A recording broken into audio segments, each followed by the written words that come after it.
Time now to have a look at the weekly newspapers that surround Greater Manchester. Some of the stories you may have seen already. Some of them, though, it's nice to tell you about. Something that you don't necessarily see on in Manchester Evening News or on Channel M today. And here to help us flick through them is Pamela Welsh, who's from the Salford Advertiser. Hello. Hello, Pamela. Welcome back. Thank you. The first story we want to talk about is one of yours, isn't it, from the Salford Advertiser? It is. Yours personally as a reporter? It is, yeah. St Thomas of Canterbury RC primary school in Broughton has done really, really well. It's the most improved school in the country in their Key Stage 2 results. In the country? Wow. In the whole country.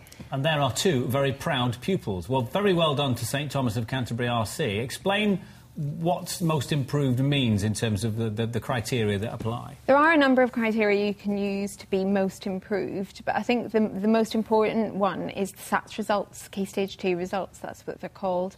And a long time ago, well, not that long ago, I suppose, the school was in special measures, and they got in a really good head teacher, and they've turned it round, and it's a real cracking tale for us. And do we know how long it's taken them to turn it round? 3 years. 3 years, which is incredibly quick. That's actually jolly quick for any school. Is. For those who don't know, special measures means things aren't going very well at all. That's proper serious. When Ofsted come along and say you're in special measures, declare an interest here. My wife's a teacher, so I know about this. If you're in special measures, they then put a lot of money and a lot of effort into a school, but you need good staff, don't you? And he's been praising the staff, hasn't he? He has been praising the staff, and I think the thing is he's been very modest. He said, well, it's not one person, it's a school, it's staff, it's pupils, it's everyone. But I do think he can probably take quite a bit of credit for leading it as well. Well, let's give him a name check. It's David Dean. Well done, well sir. Well done, sir. Yes, sir. We have to call you sir. It's never Mr. Dean or David, would it? However old you are, it would just be sir. Well done, sir.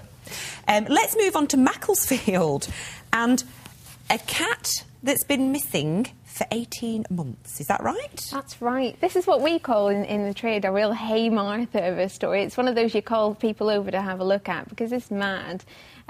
This cat went missing for 18 months and it's returned to its owner. Sorry, I've misread it. It's 3 months, isn't it? The cat's 18 months old. Sorry, 3 months, but still an incredible length of time for a cat to go missing. It disappeared. Where the family were on holiday or something, were they? The family were just about to leave on holiday and they don't know where it went. They think it may have jumped in a passing trade van and nobody knows where it's gone. It's come back and it's acting a bit like a dog at the minute. And they're saying it's traumatised as well, which makes me terribly sad because I love cats and dogs.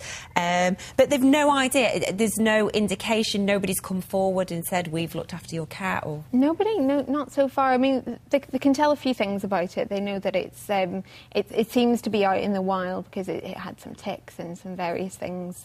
But it's a mystery, really. It's come back smelling of hay. Yeah. Yeah, it does say that, actually. So it's either been in a stable, nearby, or it's been on a farm. But I tell you what, they'd already replaced this cat.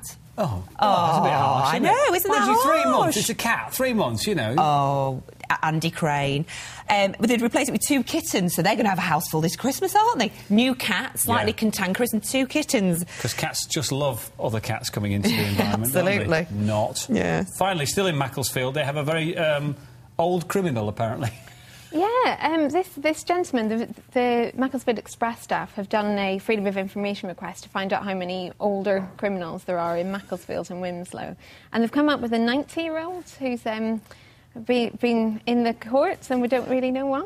He was caught for other theft, whatever that might be, but 90. 90. Well, you've got to get in the papers for something, haven't you? Yes, but we don't recommend being in the paper for crime. No. Pamela, thank you very much indeed. Do check out your local newspapers. There's always great stories to be in there, even if it's only a cat that disappeared for 3 months.